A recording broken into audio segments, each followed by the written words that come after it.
யாழ் போதனா வைத்தியசாலையின் தாதியர் ஒருவர் கைது செய்யப்பட்டமைக்கு எதிர்ப்பு தெரிவித்து இன்று முற்பகல் ஆர்ப்பாட்டம் முன்னெடுக்கப்பட்டது. திருநாள் வைத்தியசாலைக்கு வருகை தந்த நோயாளர்கள் அசௌகரியங்களை எதிர்கொண்டதாக எமது செய்தியாளர் தெரிவித்தார்.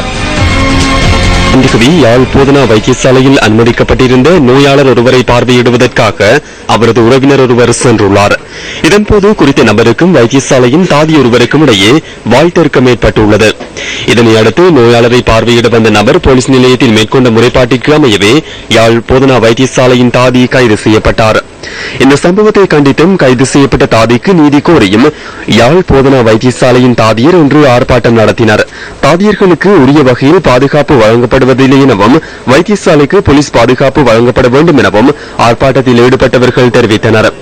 யாழ் போதனா வைத்தியசாலையின் வைத்தியர் சங்கம் உள்ளிட்ட 8 தொழிற்சங்கங்கள் இந்த ஆர்ப்பாட்டத்திற்கு ஒத்துழைப்பு வழங்கியிருந்தன. நிர்வாகம் இதுக்கு சரியான ஒரு தீர்வை பெற்றுத்தந்து தொழிலாளியுடைய உரிமையை தொழிலாளியுடைய பாதுகாப்பு உறுதிப்படுத்திக் கொள்ளணும். அதான் முக்கியம். திணைக்கள தலைவர் தகுந்த முறையில் இதற்கான விசாரணையை செய்து எங்களுடைய பாதுகாப்பை உறுதிப்படுத்தி இதுக்கு ஆறு மூல காரணம் என்பதை பலிக்கு கொணரணும் என்பதை கேட்டுக்கொள்ள வேண்டும். நோயாளர்களுக்கு கடமை புரிவதற்காக வேலைக்கு வந்திருந்த நாங்கள் நமது பாதுகாப்பை உறுதி செய்யப்பட வேண்டும்.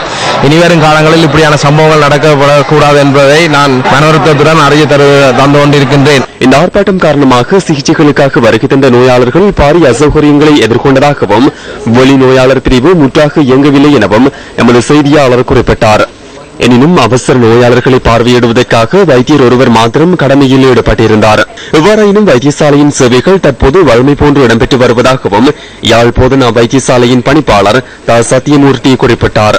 சம்பவத்துடன் தொடர்புடைய தாதி பிணையில் விடுவிக்கப்பட்டுள்ளதாகவும் முறைப்பாட்டாளர் மற்றும் தாதியர் சங்கத்திற்கு இடையில் இடம்பெற்ற பேச்சுவார்த்தையை அடுத்து சட்ட ஆலோசகரின் உதவியுடன் முறைப்பாட்டினை வாபஸ் பெறுவதாக முறைப்பாட்டாளர் தெரிவித்ததாகவும் வைத்தியசாலையின் பணிப்பாளர் சுட்டிக்காட்டினார்.